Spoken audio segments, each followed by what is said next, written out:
Você que gosta de cantar, já notou que as canções estão ficando cada vez mais curtas? Uma pesquisa na Universidade da Califórnia constatou que a duração média das músicas diminuiu 1 minuto e 3 segundos no período entre as décadas de 1990 e 2020. E a tendência é diminuir ainda mais devido à influência do streaming e de redes sociais como o TikTok, que beneficiam a propagação de conteúdos curtos. Talvez seja um novo paradigma, uma mudança, como tantas que já aconteceram na história da música. E claro que é perfeitamente possível a criação de obras-primas curtíssimas.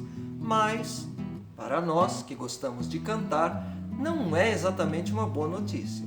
Significa que temos menos melodias para as nossas vozes, menos palavras para expressar os nossos sentimentos. Felizmente, temos os clássicos, que sempre podemos revisitar. E quando a proposta é expressar emoções com muitas melodias e palavras, poucas canções são capazes de superar a Valsa Choro Rosa, de Pixinguinha e Otávio de Souza. Essa música, além de ser uma preciosidade, também contribui para o nosso aperfeiçoamento vocal, porque estimula a flexibilidade da voz, o uso do legato em frases longas, a exploração da dinâmica musical e a memorização do texto e da melodia. Vamos falar sobre isso?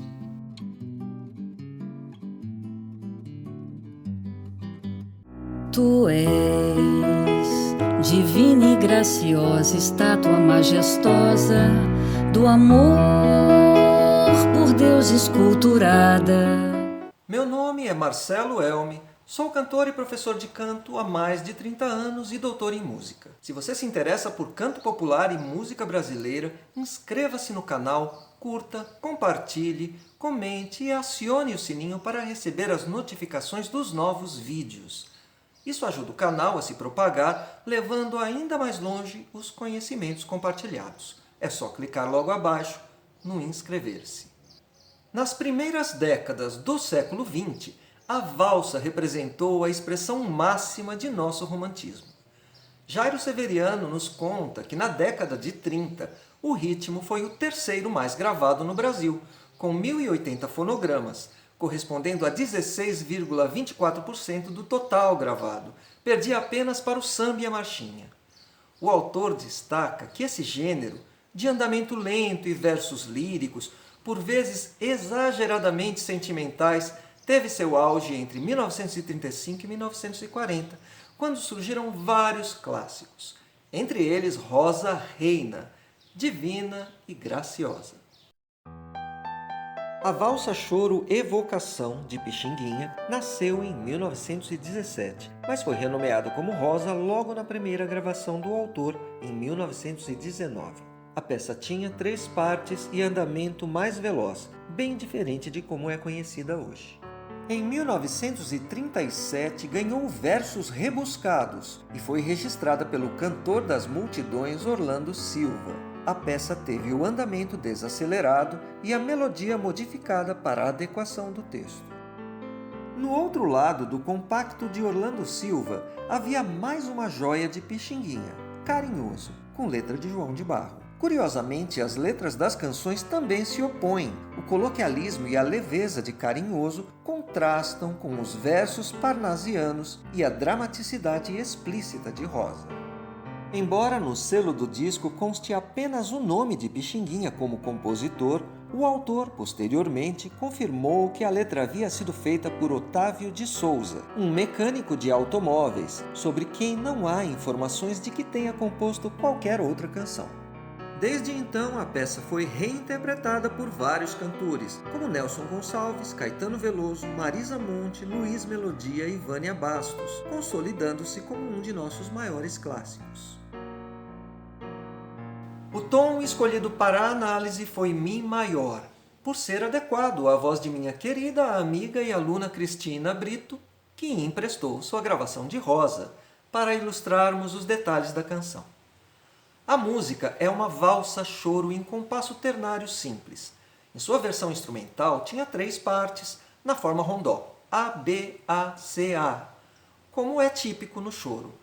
Ao se tornar canção, uma dessas partes foi excluída, resultando no formato ABA. Ao mesmo tempo, foi criado um trecho instrumental, que serviu como introdução e coda. Como nosso foco é a linha vocal, essa melodia instrumental não será analisada. A melodia se inicia com um salto de quinta justa descendente. A primeira nota é uma colcheia, ou semínima, dependendo do intérprete, e a segunda é uma mínima pontuada. De acordo com a semiótica da canção, o salto descendente com o repouso na nota grave reforça a assertividade da afirmação tu és. O movimento cadencial 5/1, realizado não só nos acordes, mas também nas notas da melodia, ressalta ainda mais essa assertividade, pela sensação de relaxamento que a chegada na tônica provoca. Ou seja, o enunciador tem absoluta certeza de que a amada é tudo aquilo que ele revelará no decorrer da canção. Após esse pequeno motivo de duas notas, a frase se completará com uma longa melodia de contorno ondulado, que conjuga arpejos e graus conjuntos. Segundo a nomenclatura utilizada pelo musicólogo Philip Tagg, esse padrão melódico é conhecido como wave. Esse autor prevê 10 possíveis tipos de contorno melódico, entre eles rising, ascendente, falling, descendente, V-shaped, em forma de V, arced, arqueado, e wave, ondulado. Um diálogo constante entre o motivo de duas notas e a melodia ondulada definirá a levada da canção, do início ao fim. A parte A, de Rosa, é estruturada em duas sentenças de 16 compassos. A primeira começa na anacruse do compasso 9 e termina no início do compasso 24. Tu és divina e graciosa, estátua majestosa do amor por Deus esculturada, informada com ardor da alma da mais linda flor, de mais ativo olor, que na vida é preferida pelo beija-flor. A segunda sentença se inicia na anacruse do compasso 25 e termina no compasso 40. Se Deus me fora tão clemente aqui nesse ambiente de luz, formada numa tela deslumbrante e bela, o teu coração junto ao meu lanceado, pregado e crucificado sobre a rosa e a cruz do afante peito teu. A harmonia da primeira sentença se mantém no tom principal da peça, em nossa análise Mi maior. Porém, há uma breve tonicização da relativa menor, evidenciada pelo uso da escala menor melódica de Dó sustenido menor entre os compassos 17 e 19. Da alma da mais linda flor, de mais ativo olor. A segunda sentença da parte A começa na anacruse do compasso 25 e apresenta um desenho melódico idêntico ao da primeira sentença até o compasso 28. No compasso 29, porém, a nota Ré sustenido é alterada para Ré natural, apontando para uma breve aproximação com o quarto grau, Lá maior. Se Deus me fora tão clemente aqui nesse ambiente de luz, formada numa tela deslumbrante e bela. Na parte B, a peça finalmente assumirá o tom da relativa menor de Mi maior, ou seja, Dó sustenido menor. A parte B também tem 32 compassos, com duas sentenças. Porém, a última frase da primeira sentença se prolonga até o compasso 57, onde, pela simetria, já deveria ser o início da segunda sentença. Tu és a forma ideal, estátua magistral, alma perenal do meu primeiro amor, sublime amor. Tu és de Deus a soberana flor. Tu és de Deus a criação, que em todo o coração sepultas o amor. Ou seja, as sentenças são assimétricas. A primeira tem 17 compassos e a segunda 15. Assim, a segunda sentença da parte B já se inicia com a frase longa, e o motivo de duas notas só será recuperado no retorno da parte A. Essa seção da peça destaca-se pela sucessão de frases longas de diferentes contornos e tamanhos, sem repetições temáticas evidentes. O riso afeador em sândalos olentes cheios de sabor, em vozes tão dolentes como um sonho em flor. És láctea estrela, és mãe da realeza, és tudo, enfim, que tem de belo em todo o resplendor da santa natureza. Nas duas sentenças da parte B, o autor incluiu uma breve tonicização do quarto grau, que no tom escolhido aqui é Fá sustenido menor. Tu és de Deus a soberana flor, em vozes tão dolentes como um sonho em flor. Do compasso 65 ao 68, as colcheias consecutivas são substituídas por semínimas, o que desacelera o ritmo da peça, preparando o final apoteótico da parte B. És láctea estrela, és mãe da realeza. A partir do compasso 69, o ritmo ágil em colcheias retorna, impulsionando a longa frase que encerrará a parte B no tom menor relativo. És tudo, enfim, que tem de belo em todo o resplendor da santa natureza. Por fim, no compasso 73, temos o retorno de Mi maior e da parte A com outro texto. Perdão, se ouso confessar-te, eu hei de sempre amar-te, ó flor, meu peito não resiste. Oh meu Deus, o quanto é triste a incerteza de um amor que mais me faz penar, em esperar, em conduzir-te um dia ao pé do altar, jurar aos pés do Onipotente em prece comovente de dor e receber unção da tua gratidão depois de remir meus desejos em nuvens de beijos. Hei de te envolver até meu padecer de todo fenecer. Desde que surgiram as primeiras gravações fonográficas de música popular, em 1902, dois padrões de canto podem ser observados. Um deles é inspirado nas tradições do canto responsorial afro-brasileiro e do canto indígena, priorizando o canto falado.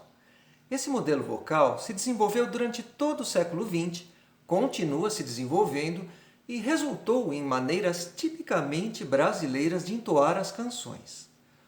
O outro padrão remete à tradição erudita europeia, investindo nos aspectos melódicos da canção através da valorização dos saltos, da potência vocal e das notas longas, por exemplo, utilizando, entre outros recursos, ornamentos e vibratos. Luiz Tati se refere a este modelo de canto como canto musicado, em oposição ao canto falado. A história da canção brasileira apresenta uma constante flutuação entre o canto musicado e o canto falado, como se um compensasse a existência do outro. Modinhas de salão escritas em partituras e sambas amachichados improvisados. Serestas em vozeirões e marchinhas de carnaval em vozes coloquiais. Chico Alves ligando as vogais e Mário Reis recortando as sílabas. Aracide Almeida em canções chorosas, Carmen Miranda em canções alegres. A intensidade de Jamelão, a densidade de Lúcio Alves e o despojamento de João Gilberto. Elis cantando Zumbi, Roberto Carlos cantando Não Quero Ver Você Triste, Tim Maia e Jorge Benjoá. Até a década de 1930, cantores de vozes impostadas, muitos deles vindos do teatro de revista, eram sempre convocados para as gravações dos discos, pois a potência vocal favorecia a fixação do som nos primeiros equipamentos, ainda rudimentares. Os cantores coloquiais, por sua vez, tinham que se esforçar para projetar a voz, desenvolvendo um tipo de canto declamado, como se pode ouvir na voz do cantor baiano, intérprete da primeira música gravada no Brasil em 1902, Isto é Bom, de Xisto Bahia. O período entre 1929 e 1945 ficou conhecido como Época de Ouro. Percebe-se nas gravações desse período o aprimoramento dos dois modelos vocais. O canto coloquial foi favorecido pelo avanço tecnológico, pois a partir de então os cantores puderam manter a naturalidade da fala sem uma projeção incompatível com seu estilo. O canto vinculado ao modelo erudito precisou sofrer adaptações após o advento das gravações elétricas, já que um volume de voz excessivo poderia comprometer a qualidade do som captado nos microfones bastante sensíveis. Durante a época de ouro, o investimento na música vocal resultou no aumento significativo do número de gravações cantadas em relação às instrumentais. A valorização da voz trouxe destaque para a canção romântica, revitalizada através da valsa brasileira, na qual se identificam duas vertentes, uma mais tradicional e rebuscada, próxima à modinha, e outra mais moderna, com letra coloquial. Não foi por acaso que o lançamento de Rosa coube a Orlando Silva. A melodia, de origem instrumental, com frases longas e ampla tessitura, necessitava de um cantor como ele, com domínio musical, de grande extensão vocal e técnica apurada. O cantor, porém, ao atenuar o uso do vibrato e incorporar algum grau de coloquialidade, revitalizou o canto de influência erudita, adaptando-o aos sensíveis microfones. Outros, porém, tiveram dificuldades. Gilda Abreu, esposa de Vicente Celestino, conta que, devido à potência de voz de seu marido, era obrigado, pelos técnicos, a cantar de costas para o microfone, o que prejudicava muito sua performance. A voz feminina mais associada ao canto popular brasileiro impostado certamente é Dalva de Oliveira.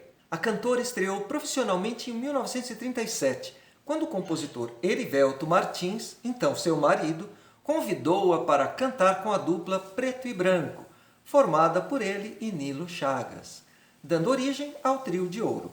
Regina Machado, ao analisar a voz de Dalva na canção Ave Maria no Morro, de Erivelto, destacou a tessitura aguda que era a marca da cantora, observando o aspecto transcendental que esse tipo de voz, muito distante do registro da fala, traz. De certa forma, a capacidade de manipulação vocal em regiões tão distantes da fala projetava e projeta sobre o cantor uma aura divinizada. Sendo essa característica vista como uma particularidade dos cantores líricos, a realização desse tipo de ajuste vocal por um cantor popular, formado de maneira espontânea, sem que ninguém soubesse exatamente quando ou como essa formação se deu, projetava sobre ele um poder especial de sedução. Nesse sentido, esse poder é reforçado quando Dalva de Oliveira abandona a melodia para vocalizar um contracanto, com os vocalistas entoando a melodia principal. Nesse momento, é como se a solista transcendesse a dimensão humana, enquanto a voz materializa corporalmente a prece mencionada na letra. Entre as décadas de 1946 e 1957, a influência das vozes graves ouvidas no jazz e nos filmes de Hollywood provocou um rebaixamento nas tonalidades das canções. Embora mais suaves e próximas do canto coloquial, as interpretações de samba-canção, de forma geral, ainda preservavam certa impostação e o vibrato. Na virada da década de 50 para a de 60, o sucesso de João Gilberto e da Bossa Nova tornou o canto coloquial, enfim, o estilo vocal predominante. E o canto popular impostado passou a refletir um estilo antigo e, para alguns, de gosto duvidoso. No entanto, alguns elementos expressivos, redimensionados, perduraram nas vozes de diversos intérpretes. Nestrovsky, ao comentar o vibrato na voz de Paulinho da Viola, nos mostra como os elementos do canto tradicional perduraram, reavaliados pelos cantores modernos. Ele usa pouco vibrato, geralmente num fim de frase, mas também para reforçar certas sílabas. Às vezes canta um trecho inteiro a seco. E é justamente por isso que o vibrato tanto importa. Na vibração delicada da voz, sempre controlada e justa, abre-se uma fresta para outro tempo, resgatado sem sentimentalismo.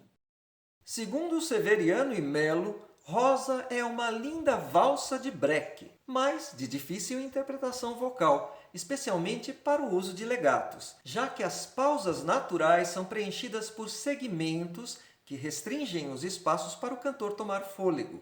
De fato, um dos desafios mais evidentes nessa canção é preservar a divisão das frases, e é, portanto, nossa primeira sugestão de estudo. Quando observamos a divisão das frases em rosa, torna-se evidente a origem instrumental da música. Isso porque a pontuação musical se sobrepõe à pontuação do texto. Logo no início, os versos "Tu és divina e graciosa, estátua majestosa do amor, por Deus esculturada", são reorganizados como "Tu és divina e graciosa, estátua majestosa do amor por Deus esculturada". Somos levados a manter a métrica original. Ainda que preservemos a divisão das frases, será possível adaptar os tempos de forma bastante pessoal, de maneira a favorecer a compreensão do texto, ajustando as acentuações das palavras e destacando algumas delas, com um ritmo frouxo.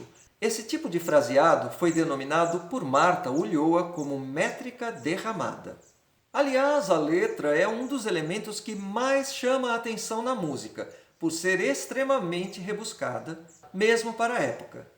De toda forma, funciona muito bem para compor o ambiente de romantismo rasgado. A sugestão de estudo aqui é explorar as diversas gradações de dinâmica, do piano ao forte. É muito importante que os cantores incorporem as letras das músicas, pois no momento da performance estarão livres para interpretá-las sem o risco de tropeçar em alguma palavra.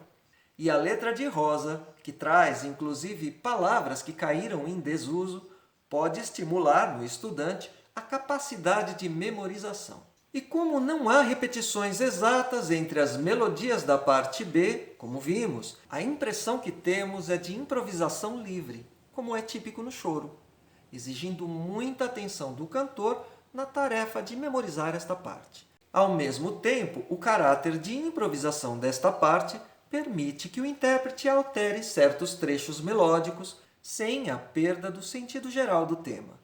É o que fez, por exemplo, Marisa Monte em sua versão. O contorno ondulante da melodia, alternando graves e agudos de forma rápida e recorrente, pode ajudar o estudante a desenvolver a flexibilidade e a agilidade vocal. De maneira geral, a canção pede cuidado para com a afinação, mas em especial a parte B pede ainda mais atenção, devido à maior presença dos acidentes ocorrentes. Desde que surgiu até hoje, a valsa brasileira se impôs como um importante meio de experimentações musicais em que a estética erudita e a popular puderam conviver de forma especial. Além de abrilhantar o repertório dos cantores dispostos a enfrentar seus desafios, as valsas brasileiras são importante material de estudo, ajudando a construir uma técnica consistente. Nos próximos vídeos, outras canções e outros compositores ganharão destaque. Vamos celebrar o nosso cancioneiro, que é tão especial. E sempre com enfoque nas músicas que, de alguma forma, tenham o potencial de oferecer desafios e soluções para o desenvolvimento da técnica vocal. Cristina Brito cantou a versão de Rosa utilizada nas análises, com preparação vocal de Marcelo Elmi. Se você chegou até aqui é porque se interessou pelo assunto. Então, inscreva-se no canal, curta, compartilhe e acione o sininho para receber as notificações sobre os novos vídeos, porque tem muito mais a seguir.